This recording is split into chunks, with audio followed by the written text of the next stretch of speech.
So let's talk about glue. Yeah, I'm here with Mark DeFusco. Where are we, Mark? Well, we're here at Defusco Industrial Supply. We're a distributor in the stone fabrication industry. We also have tooling for tile setters, masonry, and stone restoration. We've been doing this since 1985. We started doing distribution in the early 90s, and we've grown into a decent business with people that make a good living and actually have worked here for 30 years. So real pleased with that. And you do a lot of work locally, but you also ship nationally, right? Well, we actually ship all over the world. I've got an order today for New Zealand. That's fantastic. So, yeah, but most of it's here in the United States, yes. And you just have a new catalog? Well, we come out with a catalog every year. Our last catalog came out in January at TICE. It was 128 pages. We're working on next year's catalog. I don't know how many pages it's going to be yet. We'll be in print in December with it, and we'll be launching that at TICE again in January of 2025, where we will have a booth in the Stone Pavilion. And you distribute your products locally as well as internationally, but you do it through catalog, you do it through website? Oh, well, we have some people that purchase on our website. You can buy from us on the internet. We do a lot with the Stone Fabricators Alliance, and there's a couple other groups we belong to, like All Things Stone, All Slab Fabbers, the Rockheads, where we send them information or they place orders or they want price quotes. We also, in town, we have vehicles that drive to shops, our warehouses on wheels, like vans. Yeah.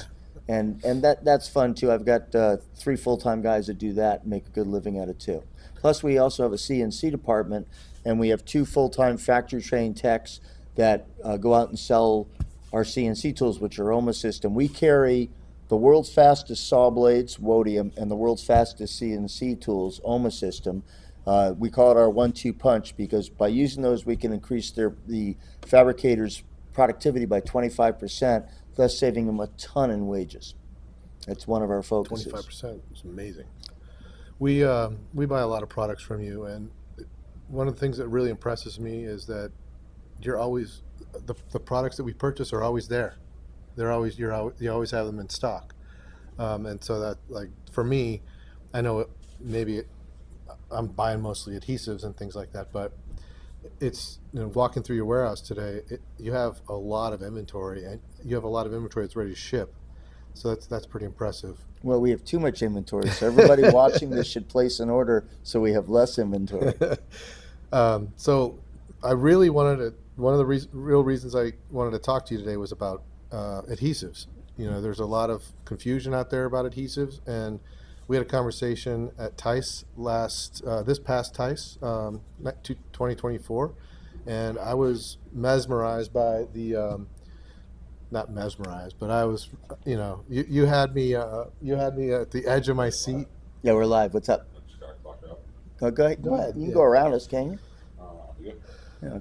You had me really at the edge of my seat with adhesives. I learned a ton, and so that recording didn't really do well. I mean, the actual camera itself didn't make it to the internet. No, I don't think the camera liked me that day.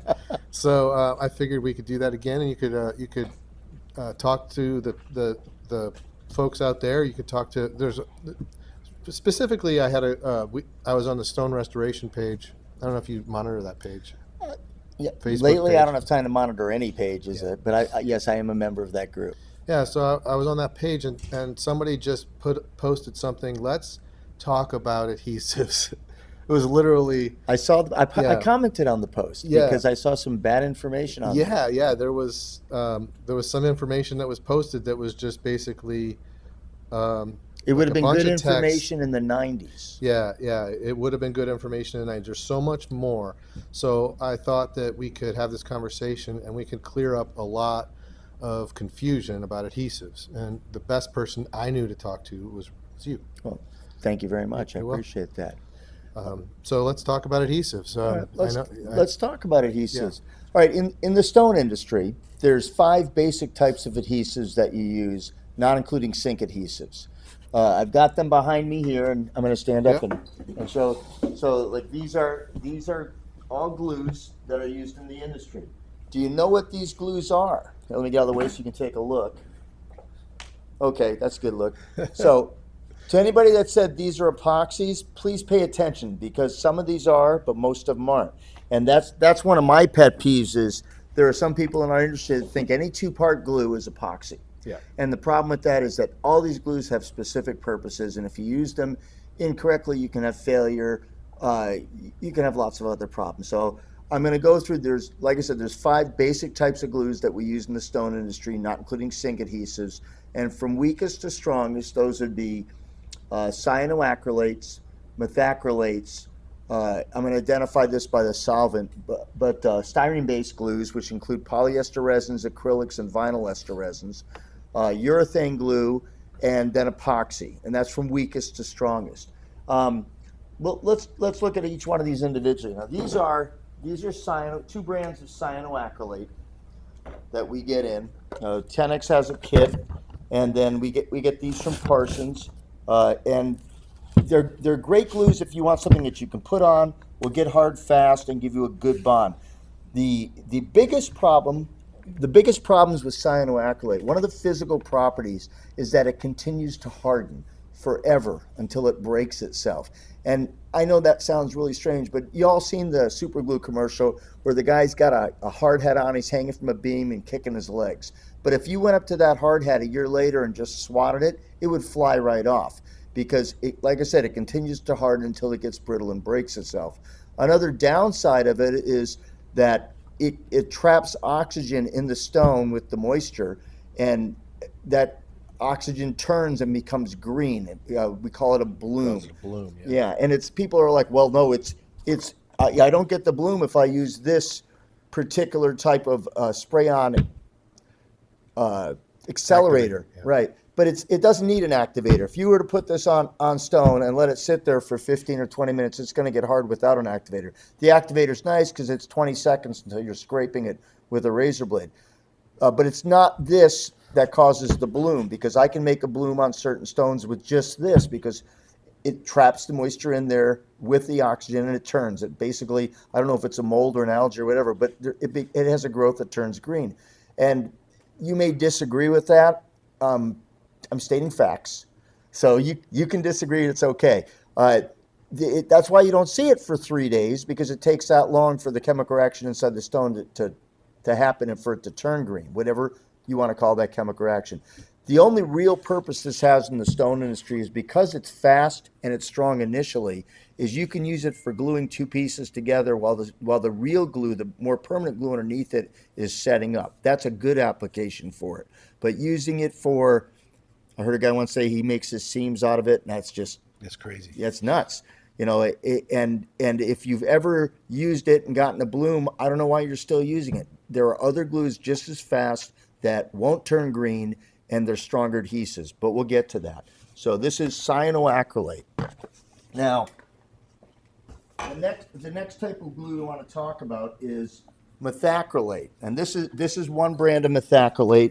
This is made by Tenex. The most popular methacrylate is Integra. That was the first cartridge glue, and they're 10-to-1 glues. They're an excellent seaming glue, but they're not really made for structural applications. Over time, they lose a lot of their strength. In the first 6 months, they lose 50% or more of their strength. So it makes them a good glue for seams, but not much else. People like them because they're fast, they're consistent color. But if you've been dealing with Integra, for instance, you remember like 15 years ago, they were the only cartridge glue out there, and they would tell you this is for solid surface or engineered stone. And it's because they didn't want people to use it for doing laminations on granite, because it wasn't a very good structural stone, and the mechanical bond just isn't as good with this as other glues. It is fast. I think it's like 30 minutes until you can sand and polish it. How's the UV stability? You know, I'm not sure on that, to be honest, because it's an inside glue. So I'm going to assume it doesn't have any. So it's an inside glue. Well, it is made as an inside. Again, it was marketed for quartz and solid surface material, right? And you don't see those being Always used inside. on somebody's backyard. Right. So that really hasn't come up before. But again, it's very limited. It is stronger than methacrylate, and it does have, you know, if you're using it for seams inside, it's a great glue for that. I wouldn't use it for anything structural just because it's not designed for that. Another downside of it is it doesn't like moisture. You can't use it outside in a freezing environment, and direct sunlight can cause it to spall. Now, a step up from that would be these glues. In order from strength from weakest to strongest, you would have polyester resins, acrylics, and vinyl ester resins, which they're all styrene based, is the solvent in them, and they basically become plastics. They're nice because they're fast. They get very hard, so they're easy to polish, easier than like a urethane, and they're a great glue for seams. If you get into the vinyl ester resins, they're better. They are somewhat better for structural, and while they say that like Vertigo is supposed to be an inside or outside glue, you can use it outside. The sun won't deteriorate it, but it doesn't stay white. That's been my experience with it. But they're coming along. So the structure is good, but the color is not. Well, the color is white, and it stability. will never get orange or brown, but I wouldn't use it on Calcutta, even if you colored it. I just wouldn't be comfortable. Another downside about them is they don't like moisture. And if you've ever seen a seam over a dishwasher, over time it tends to either pop out or pull away from one side. Right. It doesn't like moisture, and you can't use it outside in a freezing environment because it becomes hard and rigid, and when it expands and contracts, it breaks, it cracks. If you've ever seen rod jacking, it's never with epoxy, right? It's always done with polyester resin. Resins, because initially it's fine, but over time with that cabinet moving, it develops cracks, the moisture seeps into it, causes a chemical reaction, rusting, builds up pressure until it breaks, and what it breaks is the granite countertop. Right. So they do have purposes. They're much better than the methacrylates. They're stronger, they're faster, their polishability is just as good. And 10X, I'm a big proponent of 10X, they say that you can use the vinyl ester for structural, but I've been doing this a long time, and if I'm going to do it structurally, I want to use something that's a little bit stronger. But it's another good glue. Again, though, so far, none of these like being used outside. You can't freeze them. They don't like to be around moisture. Now, a step up from these is urethane. And here's Glax, which is available two different ways. You can buy it in cartridges clear or pre-colored, or you can get the cans of it, which you pull these out and you mix them. Now, they've come a long way. Initially, when they had this, you had to mix them precisely by weight, or they just wouldn't get hard right. They just wouldn't. Right. Now, downsides of Glax are that it doesn't get quite as hard as these plastics do, so it takes a little longer to polish it. It's still polishable, but it doesn't polish like polyester resin. Polishes very easily. Right. This you have to work it just a little bit more. You have to give it time to cure, too. Yeah. Well, that's a nice thing about this. At room temperature, and in Italy, I guess room temperature is 74 degrees, here it's 72, but at room temperature, this takes about 25 to 30 minutes until you can sand and polish it, right? We've found it takes longer, but it gets harder if you let it go for another, like about 45 minutes to an hour. It gets harder and it's easier to polish. But then again, you're out in a moisture environment. You've got humidity. We We don't have that here, Yeah. so that might have something to do with it. I For do sure. know that while Urethanes do absorb a lot of moisture. Yeah, and they'll expand as well when they cure. We found the glacier does that. 3% or less, though, right? It's 3% or less, but it's still significant. You still got to sand it, right? Yeah. Now, here's another nice thing about these. These other glues, the methacrylates and these the vinyl esters, polyesters, they have a limit on them. They'll only harden it to 10 degrees centigrade or 50 degrees Fahrenheit. So, like, if it's wintertime and you're in Wyoming and you pull in a slab, it's because you're going to work on it tomorrow morning and your shop isn't heated, it's 60-something degrees. Well, that slab that was 20 degrees when you brought it in, the outside of it may be 60 degrees, but the inside of it's like 47, 48. So you mix this up, the cup gets hot, you start applying it, put it together, and it never gets hard because the temperature of the glue drops below the critical temperature of 50 degrees, and it retards the chemical reaction. And people, I still get that call from customers that I've been doing with for years in northern. Hey, your glue's not getting hard. There's something wrong with it. What's the temperature up there? And try it again. Let the stone sit in and make sure it's warm before you do it this time. And it works. So I mean, these are caveats on those. Now this on urethane, this will get hard down to 33 degrees Fahrenheit, and we're in Arizona. You can use it at 110. And while it might take 5 minutes less to cure at 110 and 5 minutes more to cure at 33, it's not really the temperature has less to do with it. Whereas, like, if you take epoxy at 110 Yeah. degrees, 10 minutes later, you can't scrape it with a Can't do razor anything. blade. And if you do it at 55 degrees and it normally takes an hour to gel, it might take 3 hours to gel. So Right. this is almost as strong as epoxy. Some other good points about it are urethanes don't bleed. They're not going to ever change color. They're not going to get yellow or orange or brown. They will fade. Everything you put under the sun will fade given time, but they won't change color like some glues do in direct sunlight. They don't mind moisture. They don't mind freezing environments. This is the perfect indoor, outdoor. I want to use seams with it. I want to make my miters with it. I want to do laminations with it. It's a great glue for structure. I would use this for almost anything except maybe putting porcelain on a shower wall, because there's better ways to do that. Yeah. That are much more cost effective. But if I had to have one glue in my shop, it would be urethane. So you have cartridges here. I buy 5 or 6 colors, maybe 8 colors. Okay, I think it's 10, but okay. 10 colors. It comes in how many colors? I think they're bringing in 30 or 40 now. They limited the colors to, they basically brought in everything they sold 100 or more of in a year. They've gone back to the original Sulzer cartridges, which use the smaller tip, which has half the waist of the other one. Yeah. And we're still trying to make these a little shorter, but again, you have to have, it has to mix right. Right. And don't confuse, just because this isn't a cartridge, this is not the same as this. If you look here, you can see that this is a 10-to-1 ratio, and this, I believe, is a 10-to-7 ratio. So that's a dead giveaway. And again, we still have none of these glues is epoxy, not a single one of them.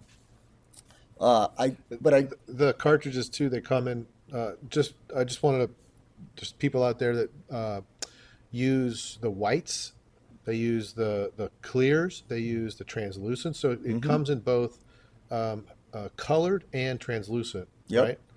So you maybe stock 20 colors of the solid color. We stock them all. You stock them all. We stock them all. And in fact, when we place a container order, we're going to look at items that we sold over 100 of that they don't stock, because I can buy 120 at a time. Yeah. Of a, like, we want red. We don't really want red. But if we wanted red, we could order a red that Right. Tenex isn't going to bring in. But I can place the order directly with Tenex Italy, and in enough quantity, I can bring it in. But by concentrating on this one glue, they've actually reduced the price on it, not quite by half, but it went from like $38 down to like $24. So more than it was more than a 33% drop.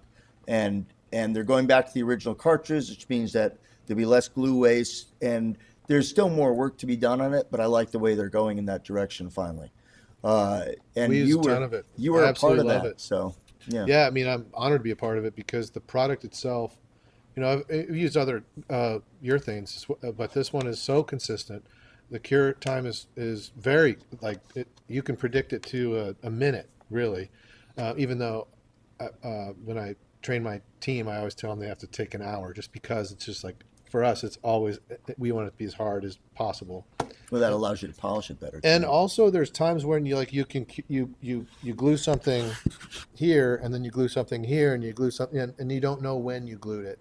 So might as well just walk away, and then come back when everything is hard. You know, and so that's for, you know, Sureshine, we try to create predictable results, right? And we have I can't be doing all the work, so we have 10 employees, and or actually 12 employees and 3 granite crack repair specialists, and all of them, they have to be doing the work the same way every time.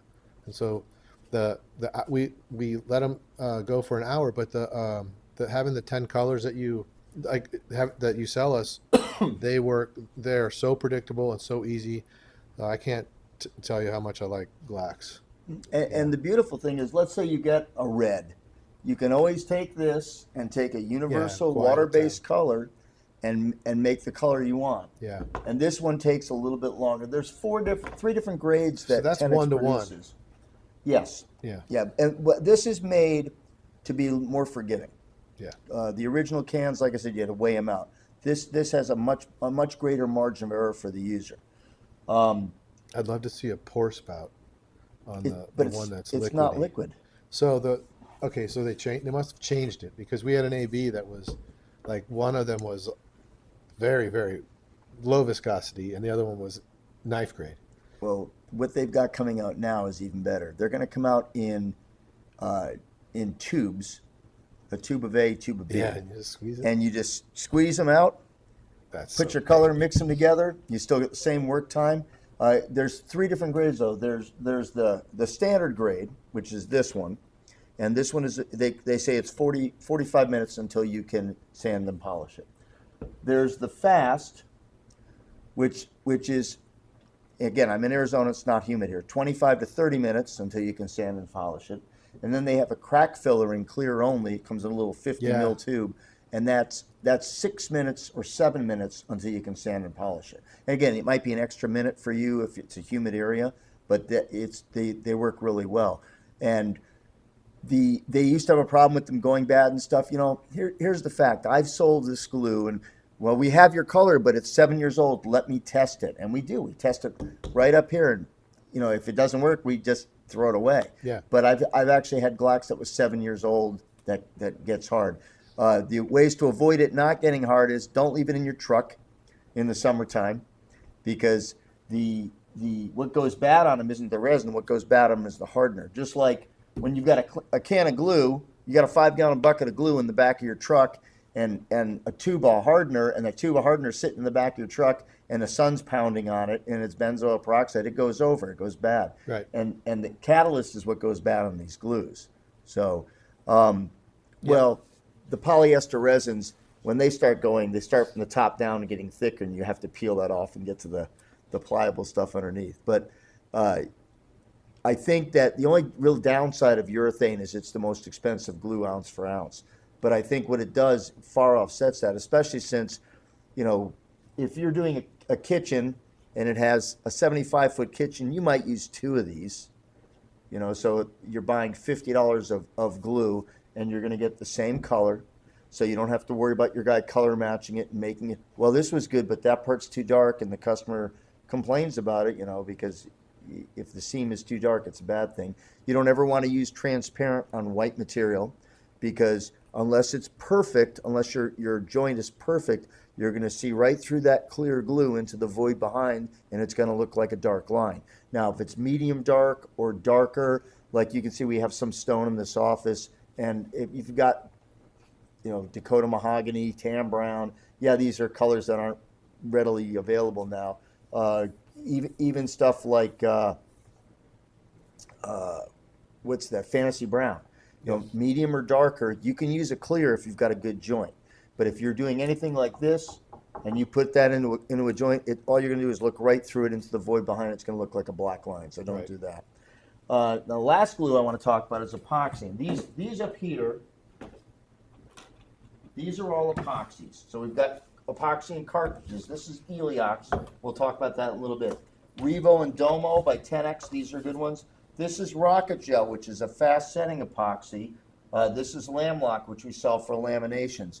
They're all very similar, but a few things about epoxy is they are inherently UV unstable. And I don't mean you can't use them outside. You can, but they won't stay clear. They chalk up from what, like they get all, from my experience. The answer is always it depends, but like Mercaptan epoxies like this, you know, this you could use outside, and it's always going to stay. It's always going to have a touch to it like silicone that's in the first 5 years of life. It's hard and firm, but it kind of wants to give a little bit. Now, the thing that sets apart a Mercaptan is, of course, the odor from the hardener. But this epoxy, even if you mixed it with white color, if you put it on a piece of stone and left it outside, tomorrow when you came to see that stone, it would be orange. It changes color very quickly. So I don't like using epoxy outside when it's visible on white stone. If you're dealing a medium stone or a dark stone and you color it, there might be some yellow, but you'll never see it compared to the rest of stone. But on white, everything shows. So this particular glue, this is Eliox, and like Kiwi makes Acapox 5010. There's a couple others, and these are, they call them low yellowing glues. And it's funny because can you see that color on there? Yeah. That's the hardener, and it looks yellow, doesn't it? Yellow, But when you mix this, it will come out water clear. Right out of the cartridge, it comes out water clear. And because I know this because we had Paul in here, he's like, we can't sell this, it's yellow. I said, it doesn't look yellow. Well, I said, come on, I put it in a gun, squeezed it out, made a little zigzag, and it was like water clear. And he's like, oh, I said, chemical reaction takes care of it. Don't worry about that. But these are non-yellowing epoxies, what I call low yellowing epoxies. And here's what I mean. When they came out, we mixed them up and we put it on. What did we put it on? We put it on cardboard when it was mixed. Yeah. Don't mix it on cardboard because it will suck out some of the moisture and you may not get a good mix. But we put it on cardboard in different, from a splash to a 1/4 inch thick. And the 1/4 inch thick was white and the splash was the color of the cardboard because it's transparent. And when it cured, we cut it in half. I put some outside on the south side of the building in Arizona in the summer. And I left some in my office, which at the time was the old building, which was a cave. Basically, no outside lights. 2 weeks later, I brought them together, and while the one that was outside was not yellow, it didn't look quite the same as the one that was inside. And that might have been the effect of the sun on the paper, on the cardboard paper too. I don't know. But people ask me, well, what does that mean? And my response is, I would feel really comfortable using it on Cream Marfel, but I don't know if I'd want to use it on Calcutta, Right. because Calcutta is that bright white. And while it may be a year before that chemical wears off, because the reason these don't change colors because there's a chemical in them, and eventually that color will wear off. It's not like urethane, but all these epoxies that are treated to be UV stable, and by that they mean they don't take on get yellow or brown or orange. The chemical is eventually going to wear off. However, the best bonds. The UV stability chemical, the chemical. I hate that saying makes UV them, stability because that means different things to different people. the chemical that makes them resist Resist changing color. changing color. Eventually, it's going to wear out. Eventually wears off. Mm-hmm. Interesting. Mm-hmm. It wears out. Yeah. It doesn't wear off. It just wears out. It gives up the ghost of life, and now Right. it doesn't get as yellow as as yellow as rocket yellow, which tomorrow that'll be orange. Right. It does take on color. So, but I think these are good for 5 to 10 years, and it just depends on which brand and which glue it is. And when you pigment these, what do you pigment them with? You You can use either a epoxy based one or a universal color kit, which is basically a water based color. And I'd prefer those because if they're different chemistries of epoxy, it may not mix well. Right. I've used. And you sell those here. We sell the water based ones. We sell the 10X universal ones, but there are other good brands out there. Yeah. So I don't want to just be on here hawking my stuff. Well, So- I mean, if somebody wants to buy adhesive, colors that won't, the biggest problem that the industry has, or one of the biggest problems the industry has, is when you color epoxy with a polyester, with a glue, with a colors that have polyester in them. Those colors are affected by the UV. Well, another big problem is when they try to color polyester with epoxy-based colors. They Yes. don't mix. Right. And contrary to popular beliefs, if you're using a glue that is called polyepoxy, it is not polyester resin epoxy hybrid. It is a sales tactic to get you to buy their glue. They are completely different chemistries, and they do not mix. They don't mix any more than oil and water mix. You can shake it as long as you want, but as soon as you put it on the table, it begins to separate. So Yeah, in the industry, epoxy is not the a general use term for glue. well, it is. So, Epoxy is the general it's use not, term. Yeah, it is, but it's not real. Epoxy is not like, they can't say, you can't use the word epoxy when you're talking about glue. You just really shouldn't. Well, they use So- AB. Yeah, That's the old school, and they Yeah. used to call all polyester resins Akimi right, because they were the first ones out with it. right. But the I still hear that. yeah, and I do too. In fact, the rep for what is that? What's the name of their company? The company that makes it Kimi. They were here They're yesterday. in Atlanta. I don't. Yeah, their rep was here yesterday. Yeah. I'm like, Oh, yeah? what are you doing here? He goes, well, you sell a lot of glue. I said, yeah, I know, but we have an agreement with 10X. We can't carry yours. But the strongest of the glues is epoxy. To me, it's a permanent bond. If I had to do something and I wanted to stand up, no matter what, it would be epoxy. In fact, there's no solvent for epoxy. Once you mix A and B together, there's no solvent you can put on that will eliminate it. Now, when it's wet, if you've got denatured alcohol or acetone on a rag, you can wipe the tools down with that, and it will act as a lubricant and help you get it off. But there's no solvent for the two. Once it's cured, there's no solvent at all. The only way to get cured epoxy off a stone or out of a stone is you need to heat it beyond the critical temperature, and they all have one. It's usually somewhere between 170 and 212 degrees Fahrenheit. And once you get there, it loses structural integrity, it becomes gooey. You can pull the piece apart, scrape it off, clean it good, and wait till it all dries out and start again. But that's my 15 minutes on glue, and these glues all have a purpose in our industry. Yep. They are not all epoxy, and it's like if you're using polyester resin and you're using this for laminating edges, and you say, well, I've been in business 4 years, I've never had a failure, I'm going to be like, okay, but it's still not correct, because the physics involved, it's not going to last, and your luck is going to run out. So, do you know why people don't use a lot of laminations. Do you know why people don't like using epoxy? Because it takes too long. That's right. A good epoxy, the best bonds are slow cures, which means that you're going to put it on today and you're going to come back tomorrow to scrape and polish it. 2 to 4 hours, right? Yeah. Well, 2 to 4 hours till you can scrape and polish it, but it's still cooking for 18 to 24. Yeah. It's like we sell lamb lock for this is a glue that's meant for laminating. So I'm in 2cm land. So they take 2cm stone and they take another piece, like they'll take a piece here and they'll cut this off and they'll wrap it underneath so the veins wrap into each other, and they'll glue it together, and then when it's cured, they'll cut a 1/4 inch off the front of it. That's called a lamination.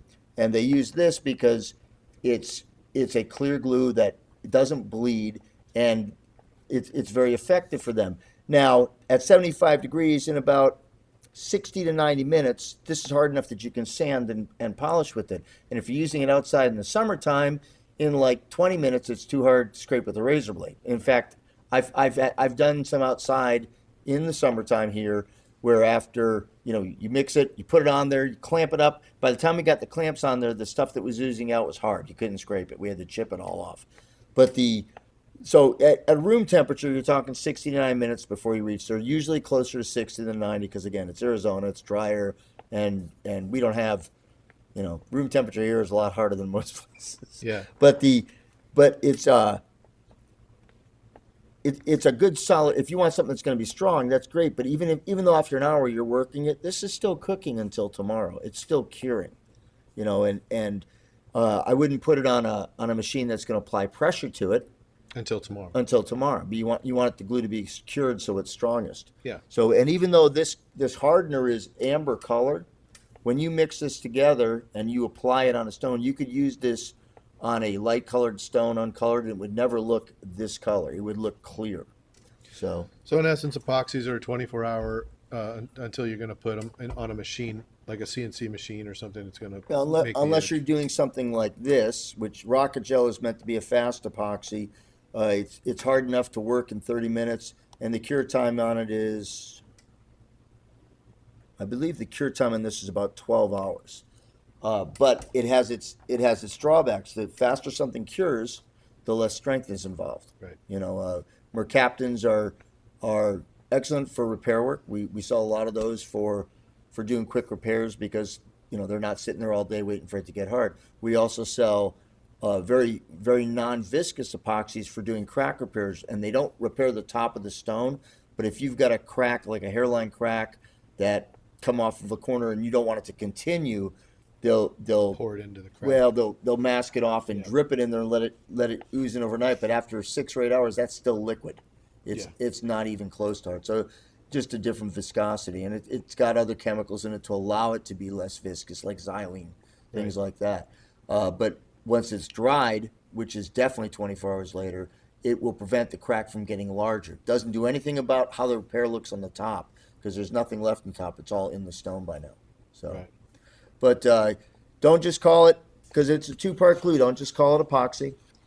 Know what you're using. You guys know the difference between marble and granite, because if you didn't, that would be a problem. And it's the same thing. If you're using polyester resin for everything because it's cheap and it's fast, you're going to have problems. If you want to laminate marble with the polyester resin, and you're going to use it inside, it'll be fine. If you want to do that with engineered stone, which you guys call quartz, that'd be fine because that's what the binder is anyway. Want to fill travertine outside? What would you use? Outside I like, outside I like glax. I like Yeah. urethane. If it's inside, you could use styrene-based glues. Yeah. Travertine fillers, but if you use it outside, eventually it's going to spall and flake off, and Right. and it's not going to be a permanent bond. So 24 hours, the urethane is more like an hour or Less than an 25 hour. minutes, less than an Yeah. hour. Polyester's 2 20 hours minutes. tops. 2 hours Tops. till you're Yeah, sanding. but again, these are real temperature sensitive. So if it's 55 degrees out, it might be wet for 2 hours. If it's Right. 100 degrees out, you might be sanding it in 12 minutes. Now, a lot of people I know just put more catalyst. And you can do that with these glue. With this glue, you can put more catalyst in it. It makes it more brittle, and it it changes the could color tend too, it could right? tend to change the color. But it's like this glue, for instance. This is 3%. These are 1%.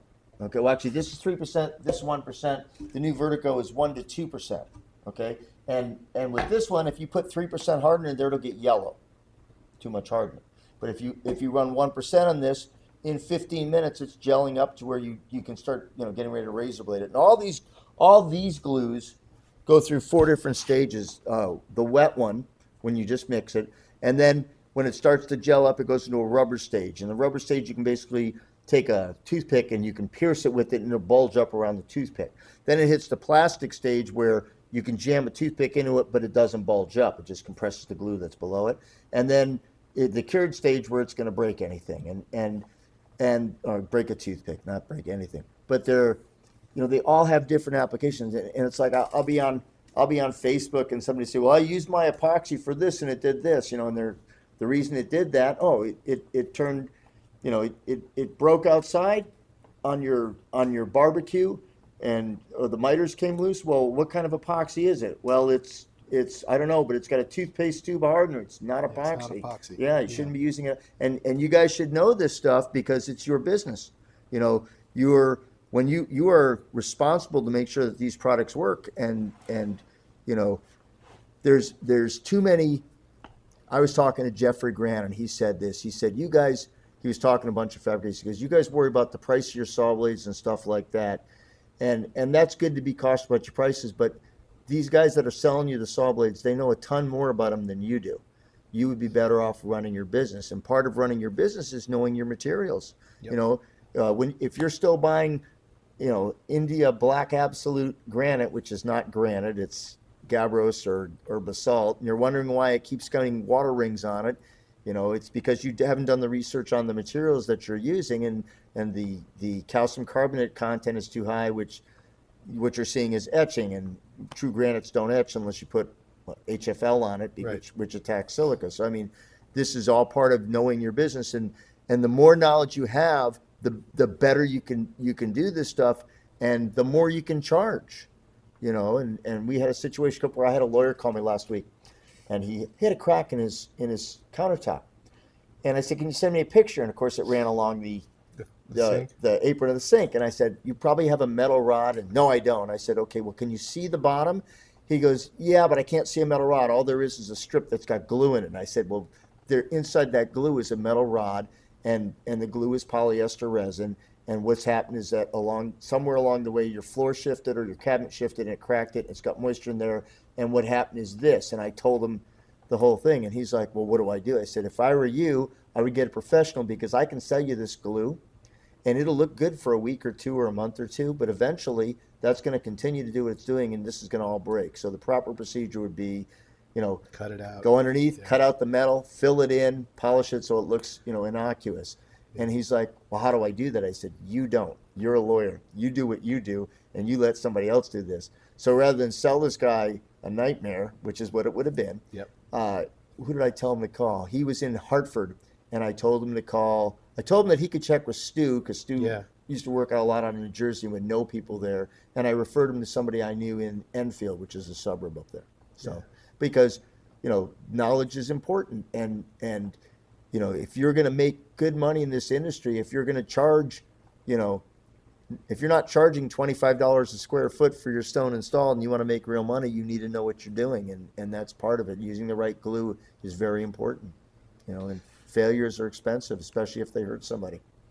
Yeah, the Sureshine Service Network has about 65 members now, and almost all of them do granite crack repair throughout the United States. And I think that's the single largest search on the Sureshine Service Network. Like the hits that come in is for a rusted rod, even on 3CM. Stu gets tons of leads in New York, and some of the other guys over there as well. Florida, New York, all along the Eastern Seaboard. The guys here, yeah, it's big. I mean, the only other search term is anti-etch. So it's either rusted rods or anti-etch. That's what people are searching for right now. And if they would use stainless rods and use epoxy, Yeah, it would be acceptable, because the epoxy, even when it gets good and hard, it always retains some kind of an elastomeric feature to it, so it's not going to crack. well, aren't people using carbon fiber and Carbon fiber and fiberglass we sell mostly, but Yeah. what I'm saying is you could still do it with stainless, Yeah. not with just raw ferrous metal like right? fish tapes, which we sold those for years for that until this became a problem. But you could do it with that if they were to use the right epoxy, the right glue, Yeah. which would be epoxy. And the reason they don't use the epoxy is because they can fill that with flowing polyester, and a half an hour later it's done and they can flip it over. Whereas if they fill it with flowing epoxy, they're waiting until tomorrow to finish the job. So it's a time thing. So and knowing that, if you always used polyester resin and used fiberglass, while the polyester resin will crack, the fiberglass certainly isn't going to rust. So. Yeah. I worked with a company in Santa Ana in like early 2000s, like 2000, maybe it was 2000, 2001, and they were a fabricator, the highest end fabricator in the area, and they didn't do a lot of kitchens, but when they did, they put two seams in front of the sink. So basically, the seam that's where on, the on seam either side of the sink. on like right where the sink was. Okay. Right on the Sides of the sink sink. rail. Okay. Yeah, so the sink would curve in, and they would have the seam there, and I was like, why'd you do that? First of all, they liked the way that they would have no seams anywhere else, but they told me, the owner, it was two brothers, and the older brother was like, yeah, because you put a piece of steel there, or you put some reinforcement there, and it rusts and it cracks. And this was before I started Sureshine. This was several years before I saw my first rusted rod crack. Well, do you know why I they knew originally? why it was happening? Do you know why they because originally he said started that. rotting stone? No. It wasn't to keep it from breaking. It was so that when it broke, it would all stay together, so they could repair it and finish the job. See, I always thought it was because like they were rotting sinkholes because they didn't survive the trip between the fabrication shop and the. Well, yeah. Yeah, they would crack there, and then so The rotting is to keep the stone together during transportation. But again, if you're carrying in a piece with a sink and it breaks and there's rotting there, it doesn't break and fall to the floor. Right. You get a crack. It may be Then you two can or fix three it. pieces, but you can put it up there, and a good restoration guy can make it look invisible. yeah. So if you don't have that and it breaks and pieces fall and they've got like a beautiful hardwood floor, well, now you've got other repairs to do. So, Yeah. but that's why they don't do it on engineered stone, which you guys No. with fabricators traditionally call quartz, because it doesn't break, because it's basically a solid surface. Engineered stone is really, I call it plastic with gravel in it.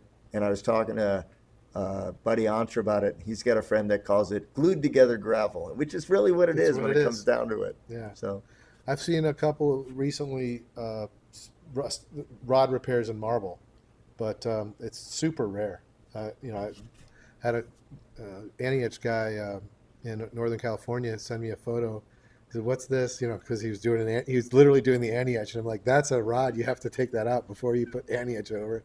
He wasn't too happy about that, but it's very rare. But I've seen it. And also, we repaired one on Onyx recently, which is I don't know why anybody would need that.